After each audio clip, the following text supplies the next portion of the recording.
পূর্বাঞ্চল প্রতিদিনে এই মুহূর্তে কয়েকটি সংবাদ নিয়ে আপনাদের সাথে রয়েছি আমি শবনম। বিস্তারিত সংবাদের আগে প্রথমে দেখে নেব হেডলাইন্স। গুয়াহাটিতে দ্বিতীয় আন্তর্জাতিক শীতকালীন বাণিজ্য মেলার উদ্বোধন করলেন কৃষিমন্ত্রী অতুল বরা। বৈকুণ্ঠ একাদশীর রঙ্গনাথ স্বামী মন্দিরে ভক্তদের জন্য স্বর্গের সপ্তম দরজা খুলে দেওয়া হয়েছে। ধান মাড়াই দিতে গিয়ে পুড়ে ছাই অটোসহ বহু টাকার ধান। সাইবার সচেতনতার উপর এক বিশেষ কর্মশালার আয়োজন করল শিলচরের KRC foundation. All Assam electricity consumers অ্যাসোসিয়েশনের কাছাড় জেলা কোঅর্ডিনেশন কমিটির পক্ষ থেকে বিভিন্ন দাবিতে স্মারকপত্র প্রদান। নানা দিক থেকে দুর্বল এবং গুরুত্বহীন হয়ে পড়েছে বরাক, জটিল পরিস্থিতিতে সামলাতে ব্যর্থ রাজনৈতিক নেতৃত্বরা।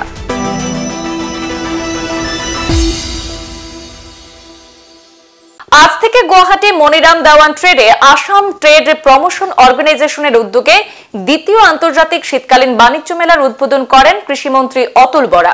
তিনি বলেন, যুব প্রজন্মের বেকারত্ব রোধে স্বনির্ভর করে তুলতে বর্তমান সরকার নানা ধরনের কার্যসূচি হাতে নিয়েছে। এই ধরনের মেলায় স্থানীয় কারিগররা তাদের তৈরি সামগ্রী বিক্রি করতে পারবে। এই মেলায় বিভিন্ন দেশের ক্রেতা বিক্রেতারা তাদের তৈরি নানা সামগ্রী নিয়ে এসেছেন। সেই মেলা আগামী 16 দিন চলবে বলে জানান কৃষিমন্ত্রী অতুল বরা। আপোনালোকে জানে যে দেশৰ প্ৰধানমন্ত্ৰী নৰেন্দ্ৰ মোদী ডাঙৰীয়াই উত্তৰ পূৰ্বাঞ্চলৰ সৰ্বাংগীন বিকাশৰ ওপৰত গুৰুত্ব দিছে। তেখেতে অসম তথা উত্তৰ পূৰ্বাঞ্চলক অষ্টলক্ষ্মী বুলি কৈছে। পূৰ্বৰ চৰকাৰৰ যি লুক ইষ্ট পলিচি আছিল তাৰ বিপৰীতে এক্ট ইষ্ট পলিচি লাগু কৰিছে। গতিকে এখন বিশাল বজাৰ আমাৰ সন্মুখত আছে, বিশেষকৈ আসিয়ান কাণ্ট্ৰিবিলাকৰ সৈতে। বাংলাদেশ এখন চুবুৰীয়া ৰাজ্য, ভূটান এখন চুবুৰীয়া ৰাজ্য, ম্যানমাৰ আমাৰ চুবুৰীয়া ৰাজ্য। গতিকে আমি এই চুবুৰীয়া ৰাজ্যসমূহৰ লগত বাণিজ্যিক সম্পৰ্ক গঢ়ি তুলি আমি লাভান্বিত হ'ব পাৰোঁ। এটা সময় আছিল কেৱল অসমৰ মানুহে এটা বা দুটা খেতি কৰিছিল, বিশেষকৈ ধান খেতিৰ ওপৰত গুৰুত্ব দিছিল। কিন্তু সময়ৰ পৰিৱৰ্তনৰ লগে লগে জনসংখ্যা বৃদ্ধি হোৱাৰ লগে লগে মানুহে চিন্তা কৰিবলৈ লৈছে যে আমি কি কৰিলে আমি নিজৰ ভৰিৰ ওপৰত থিয় দিব পাৰিম। আৰু সেইকাৰণেই এতিয়া নতুন নতুন মানুহে চিন্তা কৰিবলৈ লৈছে। কৃষকসকলেও বাণিজ্যিক মূল্য থকা খেতিৰ ওপৰত গুৰুত্ব দিছে।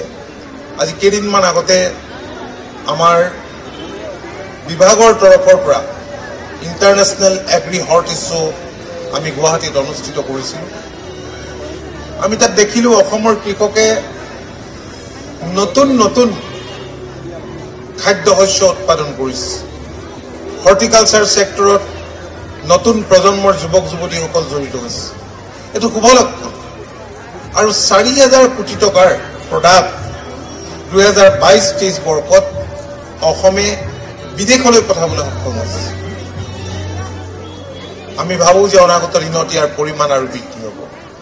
বৈকুণ্ঠ একাদশী উপলক্ষে তামিলনাড়ুর রঙ্গনাথ স্বামী মন্দির থেকে বিশ্বাস এবং ভক্তিপূর্ণ দৃশ্য দেখা গেল। বৈকুণ্ঠ একাদশীতে তিরুচিরাপল্লীর শ্রীরঙ্গমে অবস্থিত শ্রী রঙ্গনাথ স্বামী মন্দিরে ভক্তদের উপচে পড়া ভিড় লক্ষ্য করা যায়। সেখানে ভক্তরা ভগবান বিষ্ণুর দর্শন এবং পুজো করতে ভিড় জমান। পরমপদ ভাসাল, যাকে স্বর্গের সপ্তম দ্বারও বলা হয়, তা আজ শ্রী রঙ্গনাথ স্বামী মন্দিরে ভক্তদের জন্য খুলে দেওয়া হয়। শ্রীরঙ্গম দ্বীপে নির্মিত ওই বিশ্ববিখ্যাত রঙ্গনাথ স্বামী মন্দিরটি ভগবান শ্রী হরি বিষ্ণুকে উৎসর্গ করা হয়েছে। এখানে শেষনাগ শয্যায় উপবিষ্ট ভগবান বিষ্ণুর মূর্তি স্থাপন করা হয়েছে।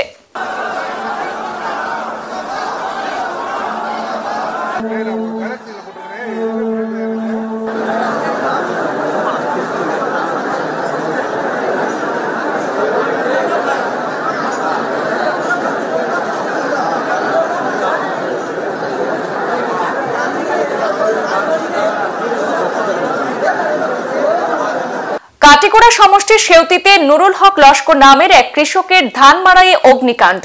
প্রায় 80 মণ ধান আগুনে পুড়ে ছাই হয়ে গেছে। সেই সাথে পুড়ে ছাই হয়েছে একটি অটোরিকশাও।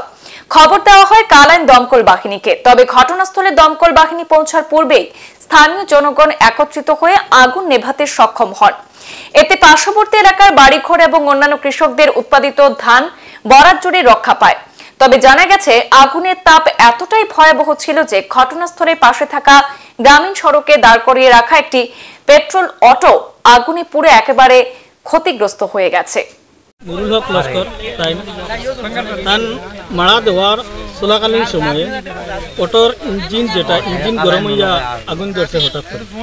সঙ্গে সঙ্গে তারা নিজে আগুন নিভানোর চেষ্টা করলে এটা কন্ট্রোল দেওয়া গেছে না। সঙ্গে সঙ্গে গ্রামাঞ্চলের সবাই মিলিয়া কিছুটা দমন করতে না করতে ফায়ার ব্রিগেড আইয়া এটা মোটামুটি একটা কন্ট্রোল আনছে। গতিকে আমরা রাস্তাও খারাপ, আর আমরা এখানে ক্লান্ত অবস্থায় আমরা ফায়ার ব্রিগেডও খবর দিতে পারছি না। গতিকে আমরা খবর দিতে লেট আইতে একটু লেট হয়েছে। গতিকে আমরা এখান থেকে দাবি রাখবো যে তাইনের দুইটাও মাড়া, একটা মাড়া আজকে 4.5 কিয়ারের মতো তার বক্তব্য মতে মাড়া দেওয়ার সময় ঘটনা হইয়া সব বেকার হয়ে গেছে। গতিকে আমি তার পক্ষ থেকে সরকারের কাছে দাবি রাখবো যে এটা ক্ষতিপূরণ দেওয়ার লাগিয়া। ক্ষতিপূরণের অনুমানিক 65 থেকে 70 মনের মতো ক্ষতি হয়েছে।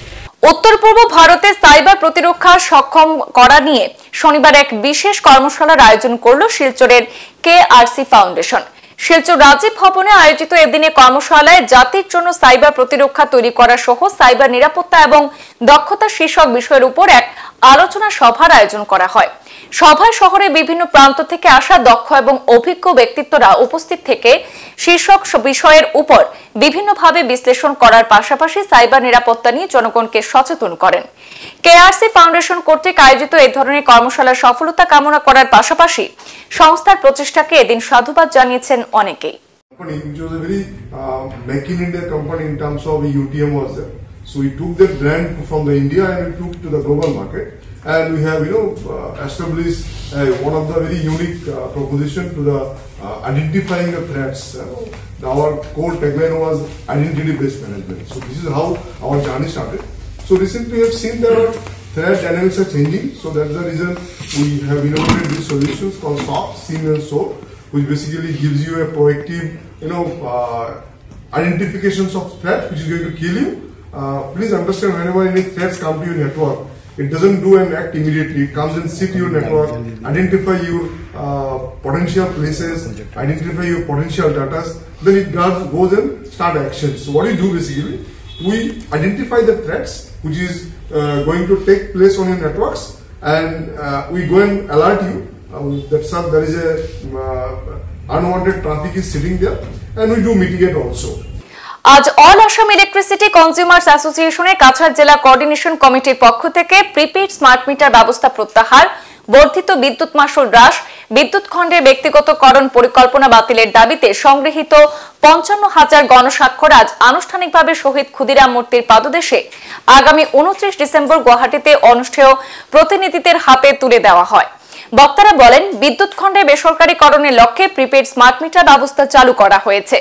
এর বিরুদ্ধে অল আসাম ইলেকট্রিসিটি কনজিউমার্স অ্যাসোসিয়েশনের কাছাড় জেলা কোঅর্ডিনেশন কমিটির পক্ষ থেকে সংগঠনের রাজ্য কমিটির আহ্বানে কাছাড় জেলার গ্রাম শহর থেকে 55,000 স্বাক্ষর সংগ্রহ করা হয়। তারা এও বলেন যে এই অভিযোগে জনগণ স্বতঃস্ফূর্তভাবে এগিয়ে এসে সাহায্য করেছেন। এই গণস্বাক্ষর সংগ্রহ অভিযান জনগণের মনে সরকারের বিদ্যুৎ বিতরণ ব্যবস্থাকে ব্যক্তিগতকরণ করার প্রচেষ্টা ব্যর্থ করতে গুরুত্বপূর্ণ ভূমিকা পালন করবে। এখানে প্রায় সেপ্টেম্বর মাস থেকে আমরা এখানে এই স্মার্ট মিটারের বিরুদ্ধে আমরা স্বাক্ষর গ্রহণ শুরু করেছিলাম।